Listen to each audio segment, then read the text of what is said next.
I'm 53 years old, and when I was 52, I lived a very healthy life. I've always been in pretty good health, and all of a sudden, I started noticing that my legs were feeling really stiff when I would walk, and then I started to have trouble walking. My legs are normally very strong, and I actually fell just by bending down in my closet to pick something up. I couldn't lift myself. I fell, and I knew there was definitely something wrong. So I went to the doctor, and he said, "You have to get to the hospital right away. I believe you have what's called Guillain-Barre syndrome. Guillain-Barre, some people call it." And I went to the hospital, and they diagnosed me with it. They proceeded to do a procedure called... Hang on. Do you know what it is? Yeah, the immune system actually attacks the nervous system. There's inner conflict going on in there. Yeah, my actual antibodies were attacking my own nerves and causing my legs not to work, and I started getting numb. And so what happened, I couldn't walk anymore. It progressed very rapidly. By the end of that same day that I was admitted, I fell just trying to stand up from going to the bathroom. And I wound up having a procedure called plasmapheresis, plasma exchange, and they put a catheter in my neck, and they had to transfuse all of the blood out of my body and replace my plasma with synthetic plasma, and that's a process that takes 11 to 14 days, so I was in the hospital for that long, and as soon as I went home, I relapsed within 3 days, even worse, and I was sent back. I had to have it again. I wound up being back and forth in the hospital 6 times, and I basically was living in the hospital for 5 months. This is July of 19 through December of 19. They all knew me at the hospital. They saw me coming. They're like, "Oh, she's back again." So that's Bonnie as her past self. Make note. So they changed the diagnosis after I kept relapsing. They say after 8 weeks, they change it to what's called CIDP, and stands for chronic inflammatory demyelinating polyneuropathy. You know what that means? You always have inflammation and pain in your body, and your nervous system is the sheaths on the nerves are breaking down for conductivity. And it's happening everywhere. The whole entire body is under inflammation and attack, and the nervous system's demyelinating. And that's why she has all these motor and sensory problems, because the nervous system's breaking down. So they told me this is a chronic condition and that I was going to have to live with it for the rest of my life, that I might be having to use a wheelchair or a walker for the rest of my life. How many doctors told you that? Oh, every doctor who I saw, all the neurologists in the hospital. So they threw the voodoo curse at her. Every time they came into the room, they were telling me all the medicines I'm going to have to take and all the side effects all the things that could happen from the medicines. Plasmapheresis was an option, steroids, and What are the long-term effects of steroids, docs, in the audience? Weaken immune system. Yeah. Anyway, go ahead. However, the first time I was admitted, someone sent me a link to one of Dr. Joe's interviews on YouTube and said,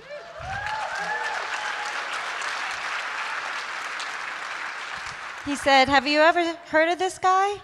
And I had not.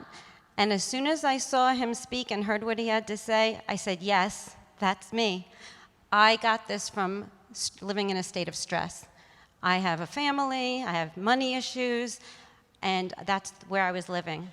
There was no other explanation. I didn't have a gut problem. I didn't have a vaccine. I didn't have anything else. I knew.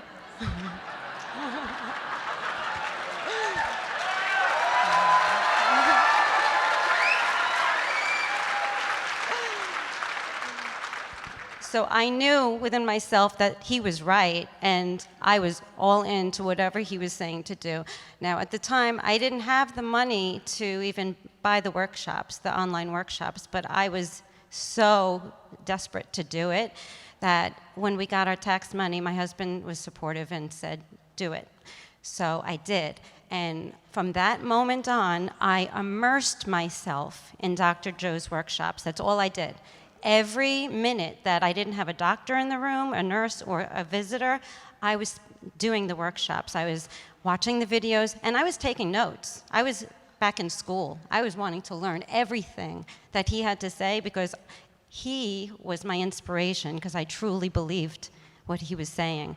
The meditations I did every single day, at least once, usually 2 or 3 times a day. That's all I did. I was watching the videos, doing the meditations. When I was, paused on one video, I continued to replay meditations that I had. So that's all I did during my downtime. And I put myself, just like Dr. Joe says to do, I was doing everything that he said. I put myself into the state of being healed and felt that emotion.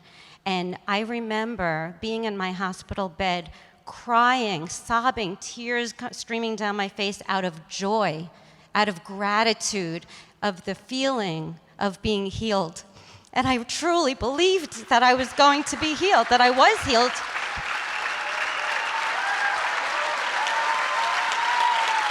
So then, the body, as the objective mind, does not know the difference between the experience and the outer world that's creating that emotion and the emotion she's fabricating by thought alone. The body's believing it's in a new condition, a new environment.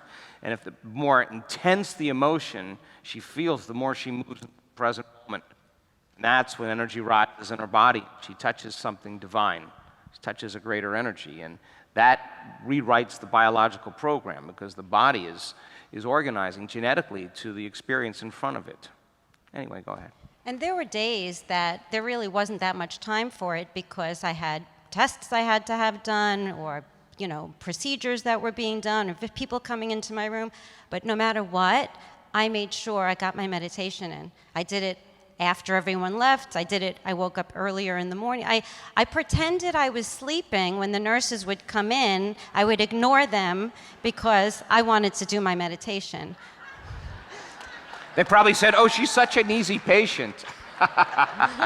No victim there.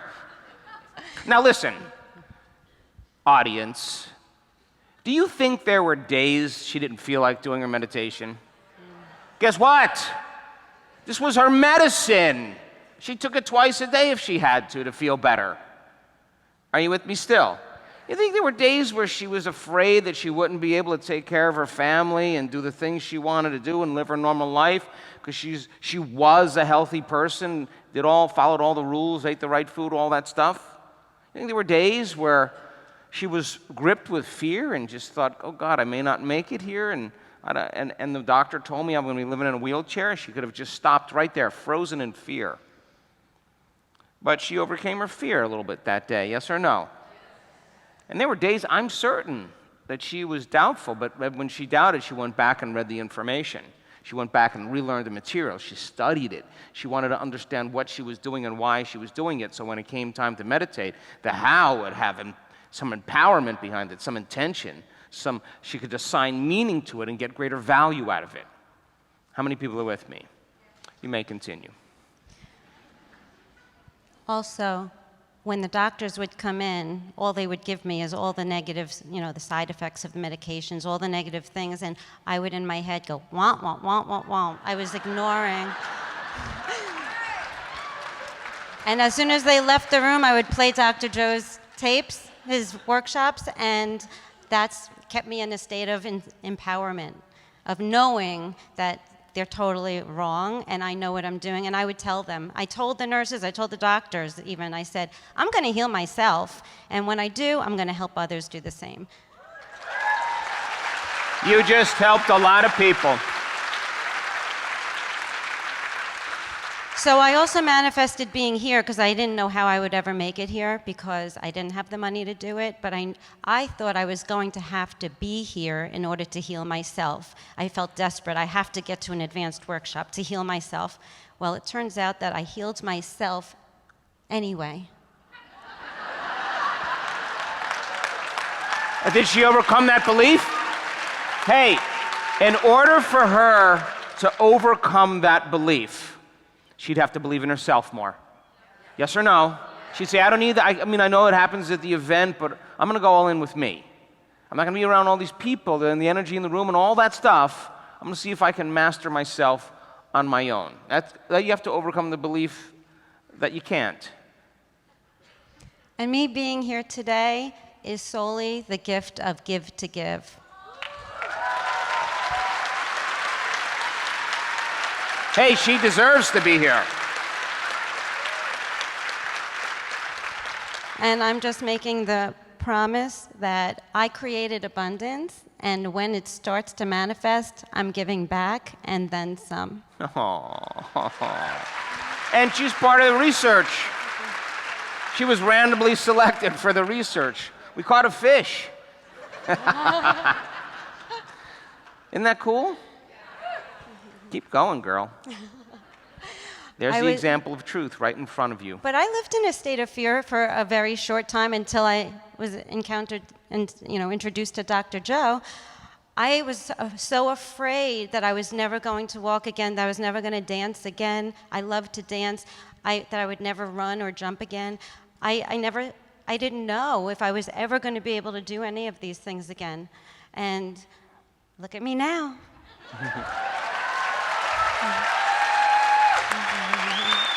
Now,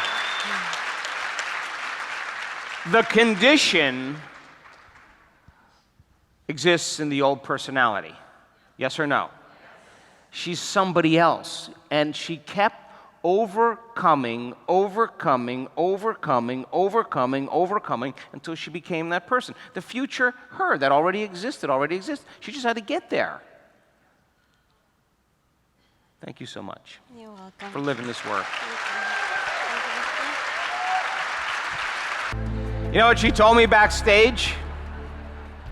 She watched 400 different testimonials on the website.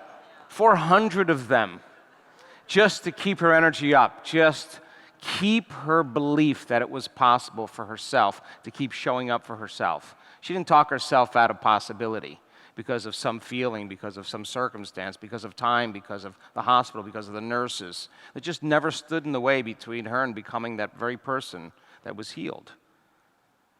You can program yourself for healing.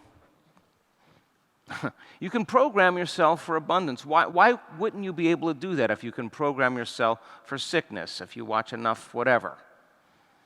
Are you listening to me? There goes the 4-minute mile. It's evidence right in front of me. She pierced through the limited consciousness. You know, the doctors are right. That's what happens normally to the normal person who never changes. And the gene is programmed. But she upregulated the gene for health. She downregulated the gene for chronic inflammatory demyelinating polyneuritis. It's not part of her world anymore. She doesn't associate with that.